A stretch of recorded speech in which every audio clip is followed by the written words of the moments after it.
నేటి నుంచి ఆషాఢ బోనాలు ముస్తాబవుతున్న హైదరాబాద్ గోల్కొండ జగదాంబికకు తొలి బోనం నెల రోజుల పాటు జరగనున్న వేడుకలు. గోల్కొండలో మొదలైన బోనాల సందడి. నైవేద్యాల సమర్పణకు పెద్ద ఎత్తున తరలివస్తున్న భక్తులు. బోనాల నేపథ్యంలో గోల్కొండ పరిసరాల్లో ట్రాఫిక్ ఆంక్షలు. బోనాల ప్రారంభం సందర్భంగా రాష్ట్ర ప్రజలకు సీఎం రేవంత్ రెడ్డి శుభాకాంక్షలు. ఎక్కడా ఎటువంటి సమస్యలు లేకుండా చూడాలని అధికారులకు ఆదేశం.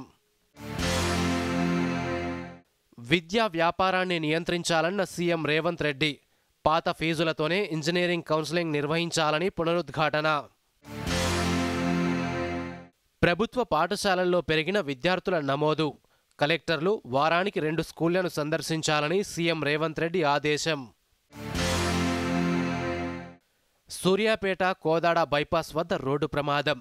ఎస్ఐ మృతి, 2 కానిస్టేబుళ్లకు తీవ్ర గాయాలు. నటుడు మంచు విష్ణు కార్యాలయాల్లో ముగిసిన జీఎస్టీ అధికారుల తనిఖీలు. కన్నప్ప సినిమాకు సంబంధించిన పలు రికార్డులు స్వాధీనం.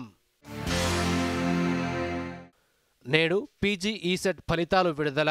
మధ్యాహ్నం 3:30 గంటలకు విడుదల చేయనున్న ఉన్నత విద్యామండలి. యూరియా సరఫరాలో కేంద్రం కోత విధిస్తోందన్న మంత్రి తుమ్మల నాగేశ్వరరావు. రాష్ట్ర అవసరాలకు సరిపడా తెప్పించేలా చొరవ చూపాలంటూ కిషన్ రెడ్డికి లేఖ. సాగునీటి ప్రాజెక్టుల పురోగతి, నిధుల సేకరణపై మంత్రి ఉత్తమ్ సమీక్ష. 1800 కోట్ల రూపాయలతో డిండి ప్రాజెక్టు టెండర్లు ఆహ్వానించినట్టు వెల్లడి. కేంద్ర మంత్రివర్గం పలు కీలక నిర్ణయాలు. ఆగ్రాలో దక్షిణాసియా పొటాటో ప్రాంతీయ కేంద్రం, పూణే మెట్రో 2వ దశకు ఆమోదం. అంతరిక్షంలో విజయవంతంగా కొనసాగుతున్న యాక్సియం 4 ప్రయాణం. నేడు ఐఎస్ఎస్లోకి అడుగుపెట్టనున్న శుభాంశు శుక్లా. త్వరలో తెలంగాణలో మెమూ రైళ్లు. గ్రామీణ, సెమీ అర్బన్ ప్రాంతాలను అనుసంధానించేందుకేనన్న కిషన్ రెడ్డి. ఇరాన్ నుంచి మరో 296 మంది భారతీయుల రాక. ఢిల్లీకి చేరుకున్న 25 మంది తెలంగాణ వాసులు, 48కి చేరిన తెలంగాణ వాసుల సంఖ్య.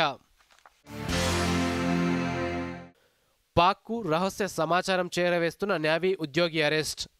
ఆపరేషన్ సింధూర్ సహా కీలక సమాచారం ఇచ్చినట్టు గుర్తించిన రాజస్థాన్ పోలీసులు. ట్రంప్ ఒత్తిడితో రక్షణ వ్యయం పెంపునకు నాటో దేశాల అంగీకారం. బడ్జెట్లో రక్షణ శాఖకు 5% నిధులు పెంచుతామని ప్రకటన.